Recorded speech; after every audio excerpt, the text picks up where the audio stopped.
Hello everyone, welcome back to my channel. তো আবারও একটা নতুন ভিডিওতে তোমাদের সবাইকে ওয়েলকাম। আর এখন বাজছে 1:30 বাজে। এখন থেকে ব্লগটা স্টার্ট করছি, তবে সকালের কিছু ক্লিপ তোমাদের সাথে শেয়ার করার জন্য নিয়েছি, সেটাও শেয়ার করব। আর আমাদের আজকে স্নান হয়ে গিয়েছে, আজকে যেহেতু মঙ্গলবার, তার জন্য পুজো করে স্নান করে পুজো করা হয়ে গেছে, এখনো খাওয়াটা হয়নি। আর এই যে প্রিন্স শুয়ে আছে, ঠিক করে বল হাই। তো ও এখনো খায়নি, আজকে ওকে সাবান মাটি দিয়েছি। তো আজকে কি কি রান্না হবে দেখাই। যে মোচা হবে, মোচা ঘন্ট করবো, মোচাটা সিদ্ধ করে রেখেছি আগের থেকে। আর দেখো চাল, এখন জল ফুটছে, জলটা ফুটুক তারপরে চাল দেবো, ভাত হবে। আর এদিকে দেখো পটল কেটে রেখেছি, পটল ভাজা করবো বলে।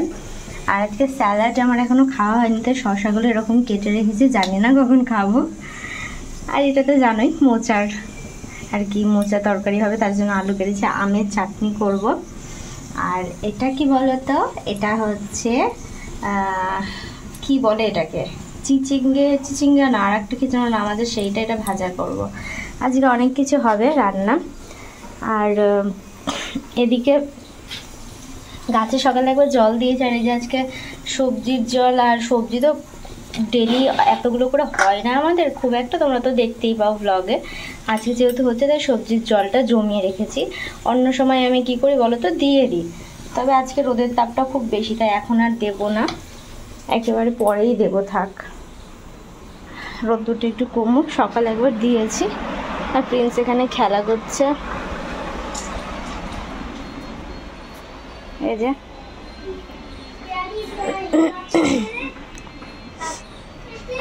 তো চলো, তোমাদের তো দেখিয়ে দিয়েছিলাম যে কি আর কি রান্না হবে। তো রান্না হয়ে গেছে, এখন খাওয়া দাওয়া করবো। তো চলো খাওয়া দাওয়া করি। আজকে কিন্তু দারুণ গরম পড়েছে, মানে বলার বাইরে। ভেবেছিলাম আজকে শাড়ি পরবো, সারাদিন শাড়ি পরে থাকবো, বিকজ অনেক থেকে ইচ্ছে হচ্ছে, কিন্তু সেটা হলো না। কাল চেষ্টা করব। এত গরমে আজকে আর শাড়ি পরলাম না। তো চলো এখন খাওয়া দাওয়া করি গা। আজ খাবার থালার সামনে আসতেই ভেবে পাচ্ছিলাম না যে কি দিয়ে স্টার্ট করব, তার জন্য এরকম করে বারবার দেখছিলাম। এতগুলো পদ রান্না করেছি, তারপরে এখন নিজেই ভাবছি যে এতগুলো পদ আমি খেতে পারবো তো, তার জন্য এইভাবে মানে ক্যামেরাটা অন করে তোমাদের দেখাচ্ছিলাম যে কিভাবে স্টার্ট করব খাবারটা।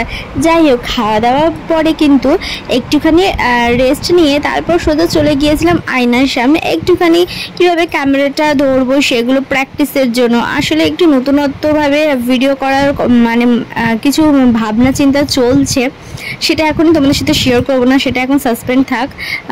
আর ভিডিওটা কিন্তু আমি আর কন্টিনিউ করিনি, আবারও সেই মাথা ব্যথা, জানি না কেন এত গরমের জন্য হয়তো আমার মাথা যন্ত্রণাটা কমছে না, তো সেই জন্য আর ব্লগটা কন্টিনিউ করতে পারিনি।